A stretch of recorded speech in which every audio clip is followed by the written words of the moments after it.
The 2008 Incredible Hulk film is greatly underappreciated and you need to go revisit it. In today's video, I'm going to explain a few things. One, where my love for the Incredible Hulk came from. Two, how the 2008 film did it exactly right. And three, how the MCU ruined the Hulk. Let's get started.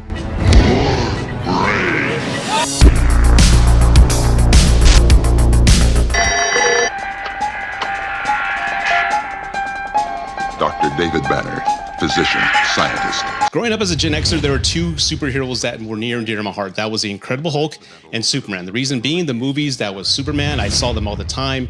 And also there was a TV show that ran from 78 to 82, I believe. It was the Incredible Hulk starring the great Bill Bixby and Lou Ferrigno.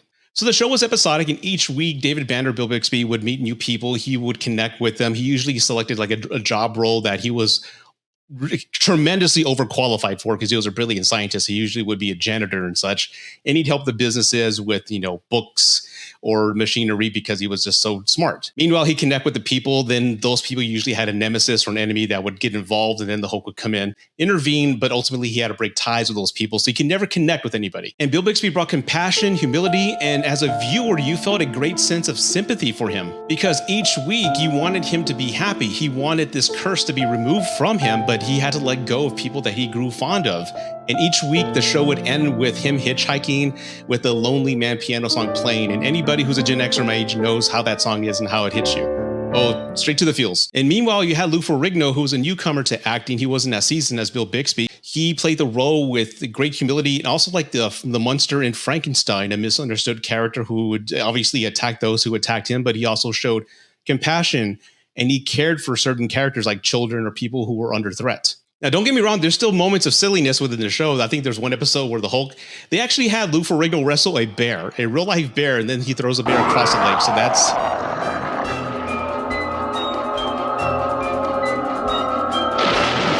it had its moments of silliness. But at the core of the show, you felt sympathy and you were attached to these characters. You wanted them to win. You wanted them to resolve their problems and overcome all the adversity. You wanted Bill Bixby to get rid of this curse. You wanted him to get his life back. So each week you were just vested and you loved it. And that's what's made it so special. And that's why Gen Xers like myself are just connected to it still. And again, the show ended in 82, but there were three movies, made-for-TV movies that came out in 88, 89, 90. That was The Incredible Hulk Returns, The Trial of the Incredible Hulk, and The Death of the Incredible Hulk. I revisited The Death of Incredible Hulk just recently, and as bad and cheesy as it is, I remember crying in 1990 when the Hulk died because, again, he was like my Superman. He was a hero. So when you hear a Gen Xer my age talking about the Hulk, that's the perspective we're coming from. That's the origin tale that we knew. That's the heartache and sympathy we felt toward these characters. And that's why we care about them so much. Everybody got that?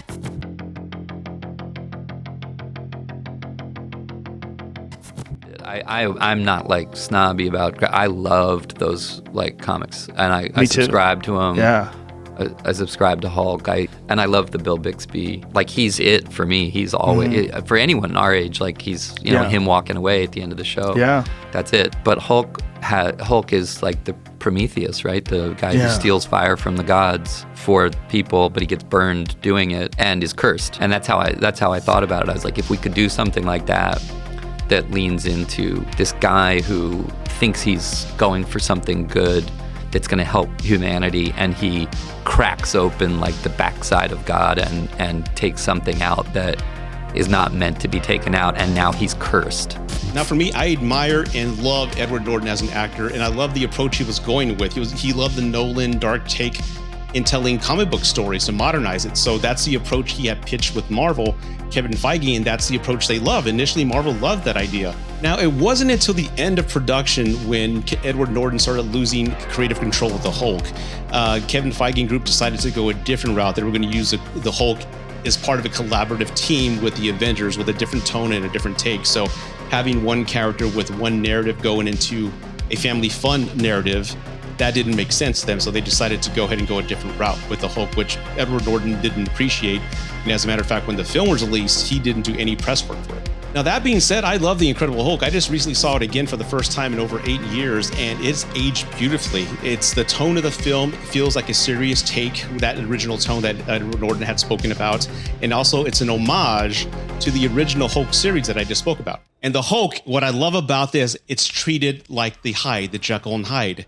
He's treated like a beast. He's treated like a monster to be feared. That first encounter that they have with that group of army men in that warehouse, he's hidden in the shadows, and I love how that's executed, and then you get a brief glimpse of the Hulk's face. That rage and that anger. I love that! Instead, we got this now. Did you get that? Oh, God. Hulk out! And I love the approach Edward Norton uses playing Bruce Banner, because he reminds us he's just human. He's on the run. He's a fugitive. He wants to get rid of this curse. And they also address PTSD, which is really not discussed in the superhero films outside of maybe Iron Man 3. But there's moments where he is triggered by objects and sounds, and it affects him because of the trauma he's been through. And probably the biggest thing I appreciate about this film is that, get this, there's no jokes. There's raw human emotional scenes in the film where they just let them act without throwing a butt or fart joke in there. It's not that hard, Marvel. We need more of that. The cast is great. You have William Hurt as General Ross, which he was so good they continued to use him in the MCU. Plus you had Tim Roth, who played the Abomination, which again, Marvel's never had a good run as far as villains go in their movies, but he was a good contrast to Bruce Banner. You have one person trying to get rid of this godlike power, you have the other one wanting it. So that was a pretty good take. Now, again, revisiting the film is great. I believe 85% of the time the CGI is great. I love the design of the Hulk. He looks realistic. It looks like he's just enraged with anger, which is the Hulk. But the ending felt a little weak and inambitious. So I can see why people watch this film and say, they didn't like it. And for what I hear, at the time, Kevin Feige wasn't sure how to use the Hulk. That's why they left the ending as open as they could. Here, there were plans initially to have the Hulk as the villain in the first Avengers movie, but they scrapped that and went with Loki. So at that point, they didn't know what direction they were going to take, and it's pretty obvious there. Even the ending where Edward Norton's meditating and he opens his eyes and his eyes are green, I was confused when I first saw that, and I had to read up on that initially. I then later find out that he actually learned to control the Hulk, which makes sense for Banner being able to change at a moment's notice in the Avengers film. That was a good setup. Everything's gonna be all right now. I got this. You wanted to know who I am? And then there's the MCU with the Hulk and what they've done.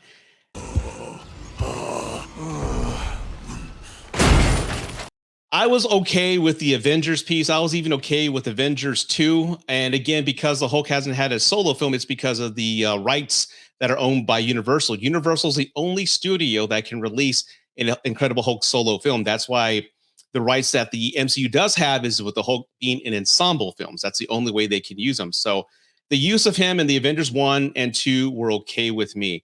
The problem I have is when we get to Ragnarok, when we are teased with a Planet Hulk sort of situation, which is one of my favorite novels in the MCU. The problem is they made him a dumb jock. You bad friend! Earth does hate you.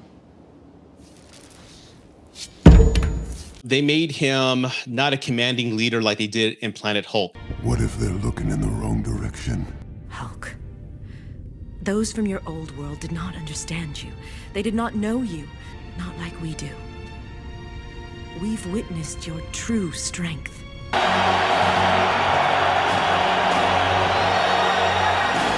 He was just a partner, a sidekick to Thor. And that whole movie is funny. I do own it. I had a great time watching it, but in hindsight and rewatching it, it's a joke, and they're doing an incredible disservice to the characters in that film. That's my fear with the Hulk with this new She-Hulk film that's coming out. I haven't even seen any trailers yet, but the Hulk in Infinity War was my main last straw with the MCU when Thanos defeated the Hulk within like 5 seconds. I understand they're trying to introduce Thanos into the MCU as this powerful presence, but the Hulk doesn't get defeated that easily. He gets stronger the more you fight him. You fear nothing, and even the mightiest heroes of Earth cannot deter you. The madder you get, the stronger you get, and there is no limit to your rage. And just like the Incredible Hulk film with Edward Norton, when he was fighting Abomination, his eyes glowed green, and he got more powerful. That's the Hulk. You can't defeat him. And the Hulk doesn't get scared either.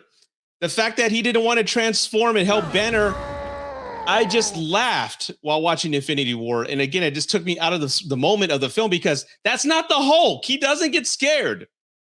He wants to smash. And again, I applaud the MCU for what they've done. They built a universe. They've made billions of dollars, and there's studios all over the world trying to replicate what they've done. And no studio has been able to do it. So I applaud them for what they've done in the storytelling piece. But when it comes to keeping the true essence of the characters, that's my fear. The God of Thunder and Hulk has now become a joke in Shrek. And as a comic book fan, and as somebody who grew up with the Incredible Hulk in the 70s,